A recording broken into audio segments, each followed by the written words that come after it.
February 4, 2016. Bangladesh Bank's foreign currency reserves are about to vanish into the digital void. Somewhere in a concrete building in Dhaka, a printer that should be recording 35 unauthorized transactions sits silent and broken. How do you steal $1 billion without touching a single bill? Context in one breath. The Bangladesh Bank cyber heist targeted one of the poorest countries in Asia through the world's most trusted financial messaging system, SWIFT. On that February morning, hackers sitting thousands of miles away sent fraudulent payment orders directly from Bangladesh's central bank account at the now Federal Reserve Bank of New York. They bypassed decades of security, protocols not with guns or explosives, but with malware and stolen credentials. This wasn't a random crime. It was a coordinated attack that exposed how vulnerable the global banking system had become in the digital age. The story matters because the techniques used that day are still being deployed around the world, and because it revealed that even central banks, the institutions we trust to guard national wealth, can be penetrated. Timeline of key events. The planning began months before anyone noticed. According to investigators, North Korean operatives, later identified as members of a group called the Lazarus Group, spent weeks studying Bangladesh Bank's systems, source FBI report March 2017. They sent carefully crafted phishing emails to bank employees starting in late 2015. One clicked. That single mistake opened a door. By early January 2016, the hackers had installed custom malware on the bank's computers. This wasn't off-the-shelf software. Forensic analysis showed it was designed specifically to interact with SWIFT's Alliance software, the messaging platform that connects over 11,000 financial institutions worldwide. Source: BAE Systems Cybersecurity Report, May 2016. The malware could watch, record, and eventually manipulate the messages flowing between Bangladesh Bank and the Federal Reserve in New York. Lower third, January 2016. Malware installation confirmed. The attackers waited. They observed the bank's routines, learned the communication patterns, studied when staff were most distracted. Then they chose their moment. The start of a weekend in Bangladesh, which overlapped with the end of a working day in New York and fell on a Friday before a Monday holiday in the Philippines. The timing wasn't accidental. On Thursday, February 4, 2016, at approximately 8:30 p.m. Bangladesh time, the first fraudulent transfer requests began flowing from Dhaka to New York. The Federal Reserve's systems registered them as legitimate SWIFT messages, authenticated with proper credentials. 35 payment orders went out, totaling $951 million, all requesting transfers to accounts in the Philippines and Sri Lanka. Source: SWIFT Customer Security Notice, May 2016. The hackers had stolen the bank's digital identity. Most of the transactions were blocked. The Federal Reserve compliance team noticed something unusual. Several transfer requests contained the word foundation in beneficiary names, and one payment was destined for a sanctioned Iranian shipping company. Pure chance. 4 letters triggered an automatic review that stopped over $800 million mid-flight. Source: Senate testimony by Bangladesh Bank officials, March 2017. But 5 transfers worth $101 million had already cleared. Friday morning in Dhaka arrived and Bangladesh Bank staff saw nothing wrong. Their screens showed normal operations. The malware was intercepting printer commands and doctoring confirmation messages to hide the theft. It wasn't until the following Monday, after a bank holiday weekend, that someone noticed a message from a Sri Lankan bank asking to confirm an unusually large transfer request. Question: what would you do if your computer showed everything was fine, but millions were already gone? The money that escaped reached accounts at the Rizal Commercial Banking Corporation in Manila. Within hours of landing, account holders began withdrawing the funds in cash and converting them into casino chips at several Manila gambling establishments. The Philippines has strict bank secrecy laws, and at the time, casinos operated largely outside anti-money laundering oversight. Source: Philippine Senate Inquiry Report, August 2016. The digital heist was becoming physical, the money fragmenting into dozens of hands. By Tuesday, February 9th, Bangladesh Bank realized the scale of what had happened. They contacted the Federal Reserve. They contacted SWIFT. They contacted Interpol. Of the 101 million successfully transferred, about 20 million was recovered from accounts that hadn't been fully emptied. Document Bangladesh Bank recovery records. The remaining 81 million had dissolved into the casino economy of Manila. Evidence and verification. The FBI attributed the attack to North Korea's Reconnaissance General Bureau, specifically a hacking unit tracked by security researchers as the Lazarus Group. Source: FBI official statement, December 2017. This attribution came after months of forensic analysis that identified code similarities between the Bangladesh malware and software used in previous attacks, including the 2014 Sony Pictures hack and attacks on South Korean banks. Cybersecurity firm Symantec published technical analysis showing the malware contained functions specifically designed to manipulate Swift Alliance access software. Source: Symantec Threat Intelligence blog, April 2016. The code could delete evidence of fraudulent transactions and send fake confirmation receipts. Bay Systems researchers found that the attackers used a custom tool they nicknamed evtdiag.x to erase Windows event logs that would have recorded the intrusion. Source: Bay Systems analysis. May 2016. Swift itself confirmed that Bangladesh Bank's systems were compromised, but maintained that its core messaging network remained secure. Source: Swift press release. May 2016. The organization emphasized that the malware targeted the bank's local infrastructure, not Swift's central platform. This distinction became crucial in the legal and technical debates that followed. Investigators traced the Philippine accounts to individuals who claimed they were unwitting participants, hired to open accounts for what they believed were legitimate business purposes. Philippine Senate hearings revealed a complex network of accounts, middlemen, and casino junket operators. Footage: Philippine Senate Blue Ribbon Committee hearings, March-April 2016. Some money was converted to gambling chips. Some was paid out as casino winnings to obscure its origin. Documents from the Philippine Anti-Money Laundering Council showed approximately $30 million moved through a casino called Solaire Resort, while another $29 million passed through Eastern Hawaii Leisure Company. Document AMLC report submitted to Senate. The casino transactions made recovery nearly impossible. Once funds became gambling chips and were cashed out as winnings, the paper trail turned cold. Conflicting views and gaps. Not everyone agreed on North Korea's responsibility, at least initially. Some cybersecurity researchers argued the evidence was circumstantial, pointing out that sophisticated attackers could deliberately plant false flags to misdirect investigators. Source: Interviews with independent security analysts, 2016-2017. Code can be copied, techniques can be mimicked, and attribution in cyberspace is notoriously difficult. The North Korean government denied involvement entirely. While such denials are standard, some observers noted that definitive proof linking specific individuals in Pyongyang to specific keyboards in Dhaka was never made public.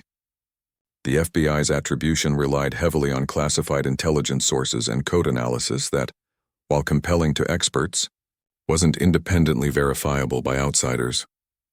Questions also emerged about Bangladesh Bank's internal security practices.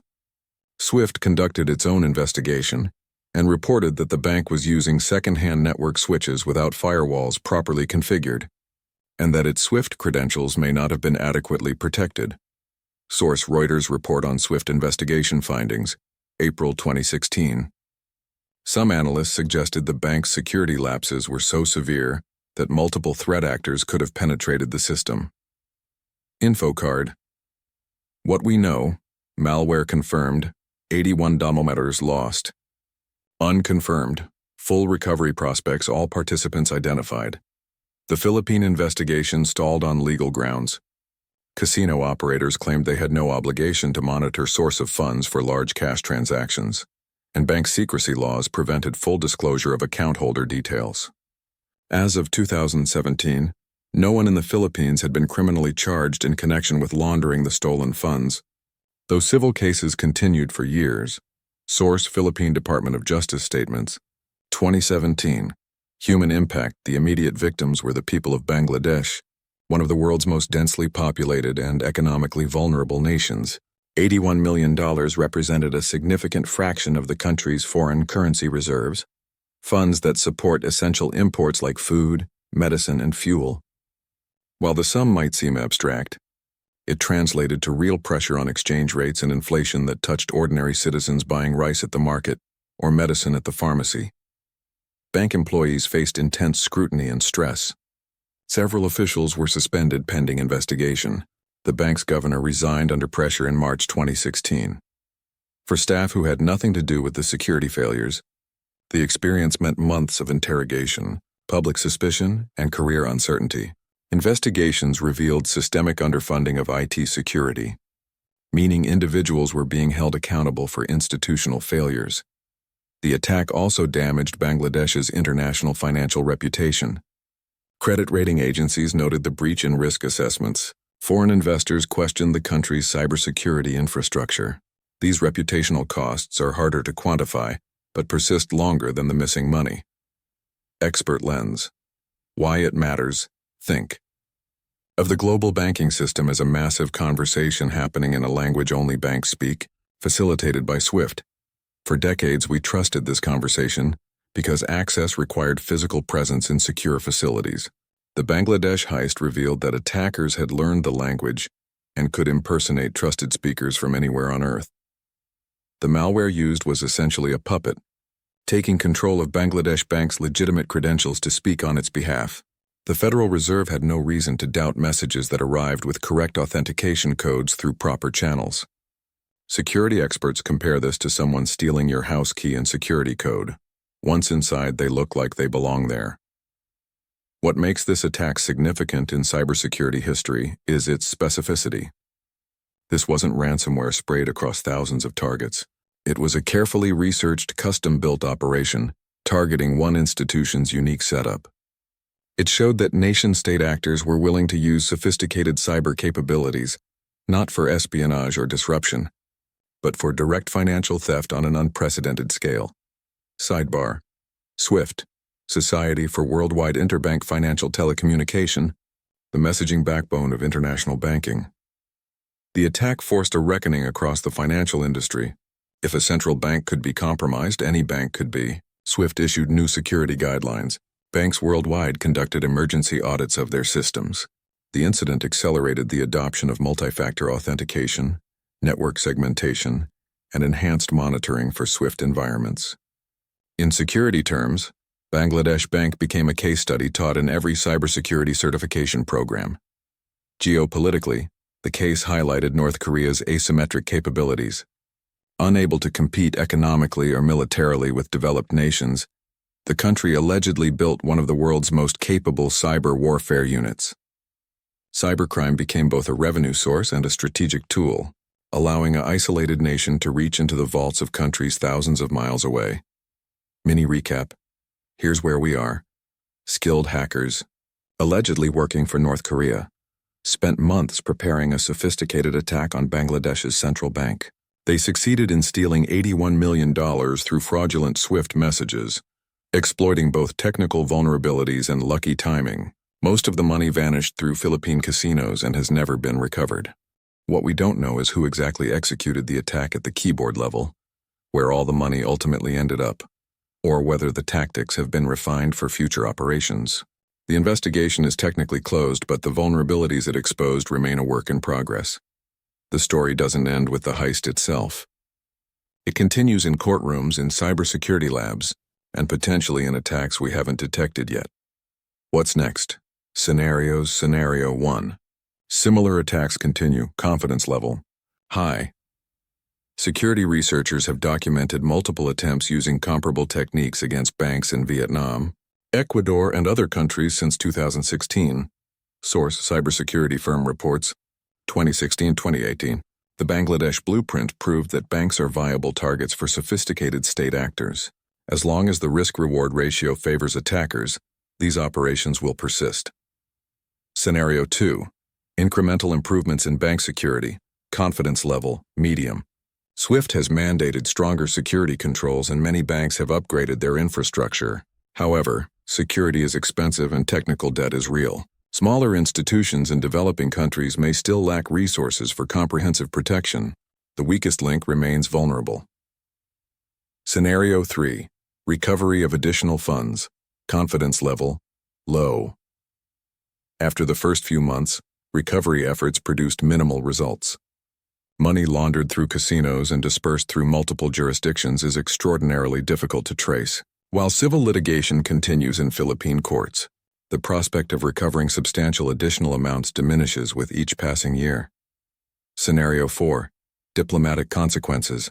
Confidence level, medium. The United States has imposed sanctions on specific North Korean entities and individuals allegedly linked to cyber operations. However, North Korea's isolation limits the practical impact of such measures. Attribution without consequences may actually encourage further attacks by demonstrating that cybercrime can be profitable without significant risk. The Bangladesh Bank Heist wasn't just about the money that disappeared. It was about the moment we collectively realized that national borders mean nothing when wealth lives in databases, and that the institutions we trust most can become the easiest targets. The attack succeeded not because of some extraordinary technical magic, but because of patient planning, human error, and a few lucky breaks. If you want to understand how digital forensics teams track these attackers across continents and through layers of obfuscation, watch our next video, How Cybercrime Investigators Follow the Money Trail. We break down the actual techniques analysts use to trace cryptocurrency, expose dark web operations, and connect digital evidence to real-world criminals. Source notes and disclaimer. This script is based on public reports from cybersecurity firms including BAE Systems and Symantec, official testimony from Philippine Senate hearings, U.S. Department of Justice filings, investigative journalism from Reuters and other major outlets, and technical analyses published between 2016 and 2018. Attribution to North Korea is based on the consensus of multiple independent investigations and U.S. government assessments. Though definitive proof of state-level command authority has not been made public, some details about the initial compromise vector remain unconfirmed. The story continues to develop as investigations proceed. Amounts and timelines reflect information available as of late 2018 public disclosures.